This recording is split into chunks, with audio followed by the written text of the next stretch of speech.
The meaning of the last judgment.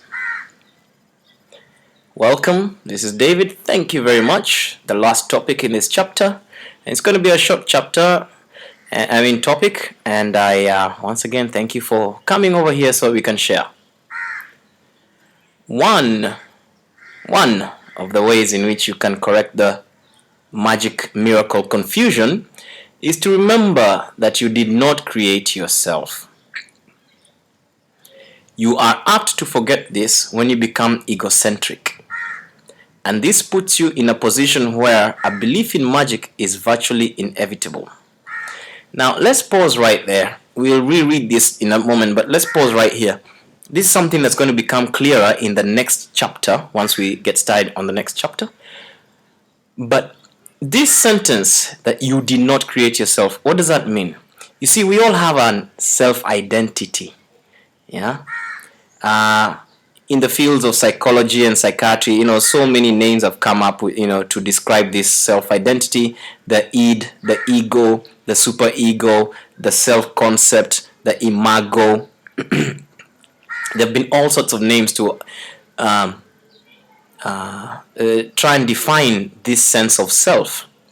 Now, you may not know this, but science actually has biology actually has proven there's a part of our mind that is responsible for giving us that sense of separatedness. When you're doing meditation, for example, and they've tested this, especially in California and elsewhere, when you meditate to a certain level and you feel timeless and spaceless, unbound, we've all heard of deep meditation, people saying that at deep meditation you just feel like you've kind of popped into oneness, Now, when you wire up somebody with an EEG, somebody who has reached that level, there is a specific part of the mind that literally shuts down, So it's so funny that our biology is actually built to perpetuate our belief system. And the minute we transcend a particular belief, our biology either changes or shuts down that aspect so that we are no longer experiencing it either. Okay? Now, having said that, you can see already how the biology kind of reflects mind, in so many ways. I think we've all seen the mind-body connection. It's very, very tight.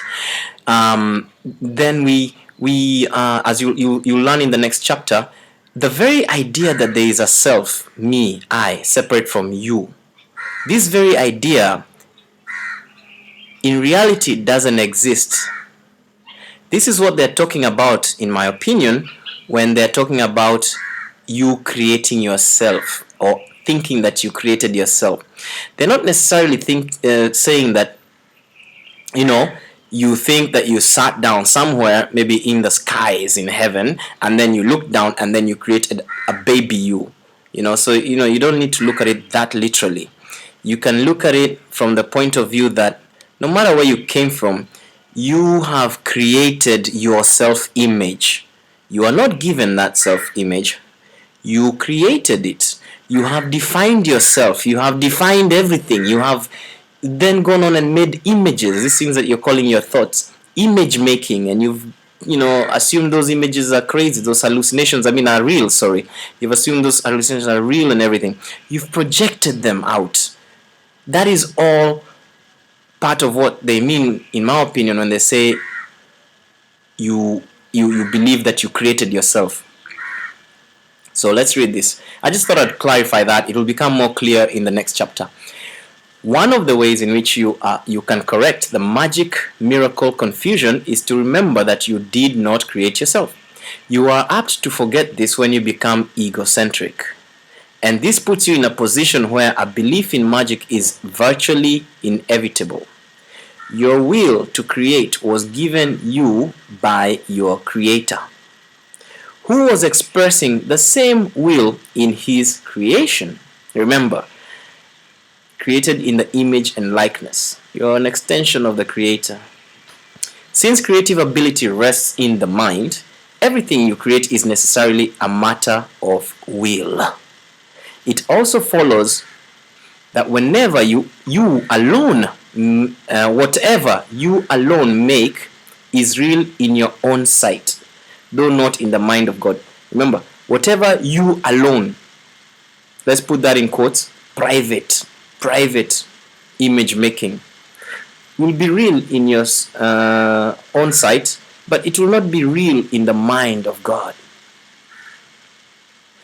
This basic distinction leads directly into the real meaning of the last judgment.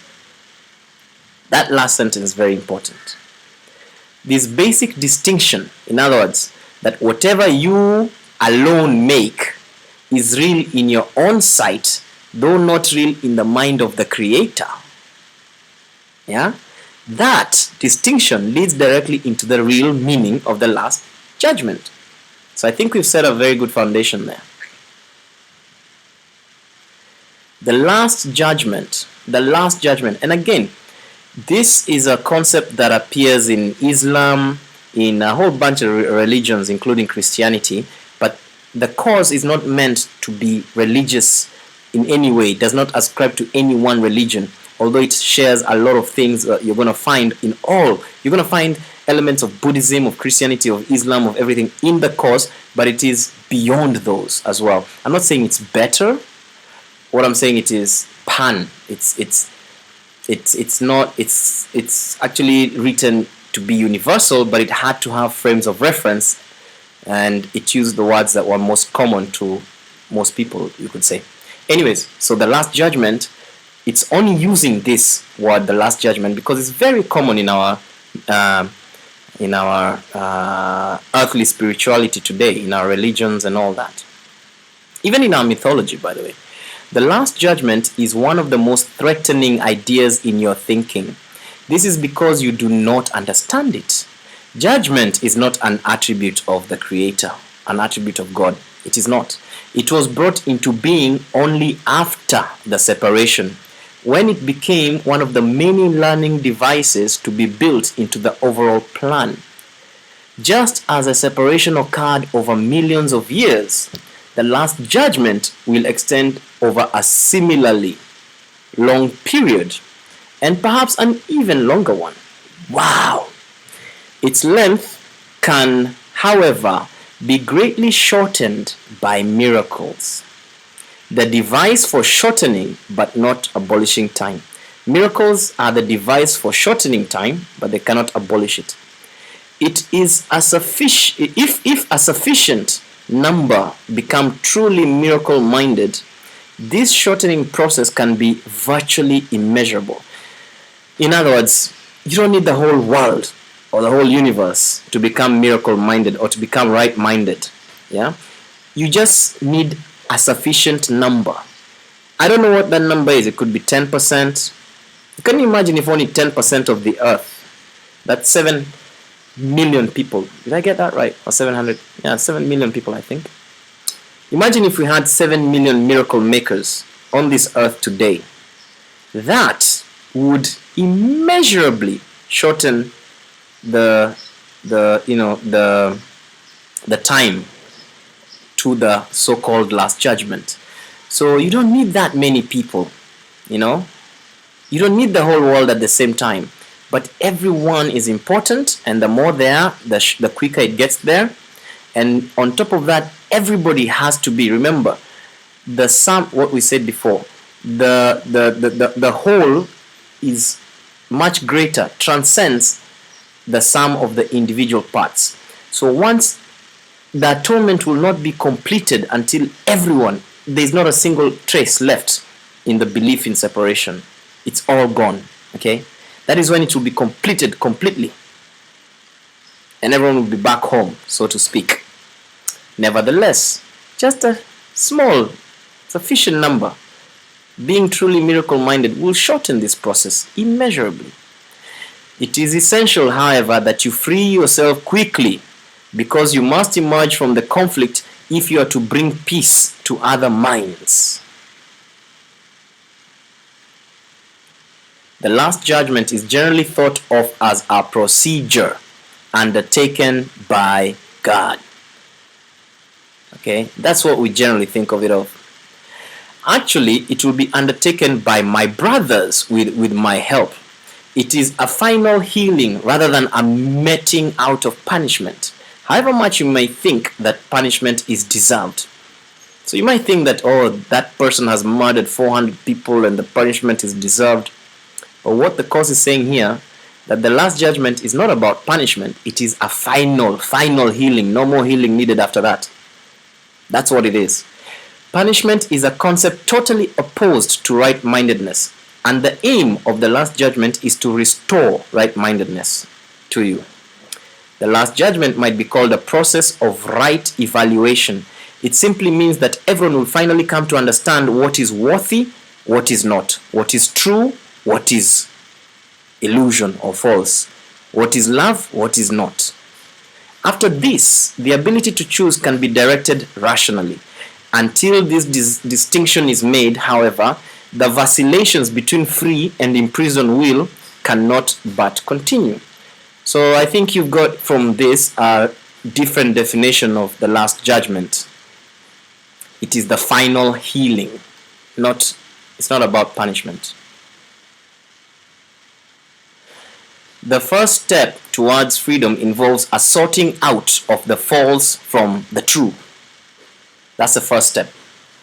This is a process of separation in the constructive sense. So finally here we can use separation constructively by sorting out the false from the true.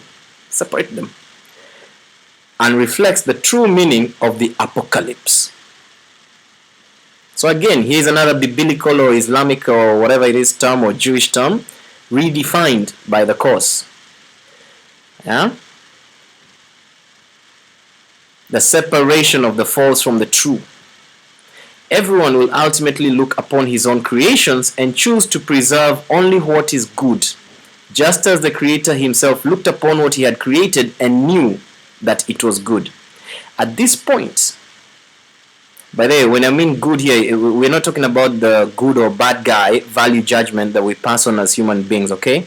So be careful here. It doesn't necessarily mean like doing the good thing, like for example, being Mother Teresa. That's not what this is talking about. It's not about morals and ethics. This is not about morals and ethics. By good here, they are talking about love versus fear. That's all. Love has nothing to do with morality, not in that sense that we think of morality.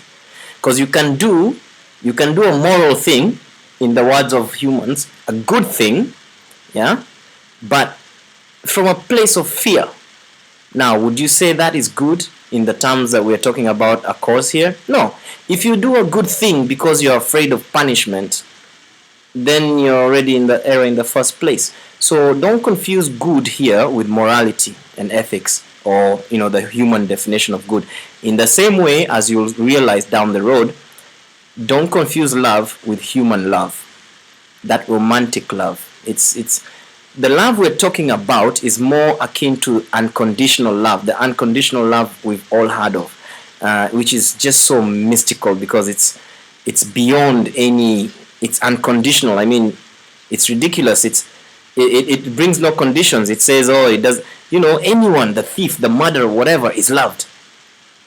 It's and beyond that, it's something else. So we're not talking about human definitions of love and good here, yeah. Anyways, let's read on. At this point, the mind can begin to look with love on its own creations because of their worthiness. At the same time, the mind will inevitably disown its miscreations, which, without belief, will no longer exist.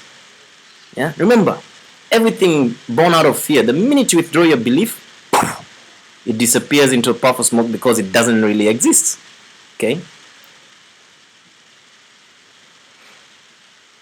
So that's the first step, the sorting out. Now, the term last judgment is frightening not only because it has been projected onto God or onto the Creator, but also because of the association of last with death.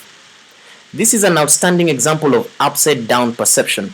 If the meaning of the last judgment is objectively examined, it is quite apparent that it is really the doorway to life. No one who lives in fear is really alive. Your own last judgment cannot be directed towards yourself because you are not your own creation. Okay? You can, however, apply it meaningfully and at any time to everything you have made, and retain in your memory only what is creative and good. This is what your right-mindedness cannot but dictate, as in it's automatically going to do that. The purpose of time is solely to give you time, in quotes, to achieve this judgment. It is your own perfect judgment of your own perfect creations. When everything you retain is lovable, there is no reason for fear to remain with you. This is your part in the atonement or the atonement. As you can see, last judgment redefined. Very interesting. So that was a very short topic in this chapter. I hope you enjoyed it and you liked it. It was quite short. And it was simply just to redefine a few concepts here, like such as the last judgment and the apocalypse. In other words, if you've noticed, what this course is trying to do, it's trying to do several things. Mostly it's trying to progressively take you out of fear, take you out of fear of your creator, take you out of fear of yourself, take you out of fear of your thoughts, take you out of fear that you're guilty and unworthy, take you out of fear of a lot of things. Can you see how it's working slowly? It is slowly making it okay to be, to trust in your creator, to believe that you're a worthy son of your creator, an extension, and so on, you see. So this is something that you should sleep on as we close this chapter. And once again, I thank you so much for your time, and I'll see you next time. Thank you. Bye.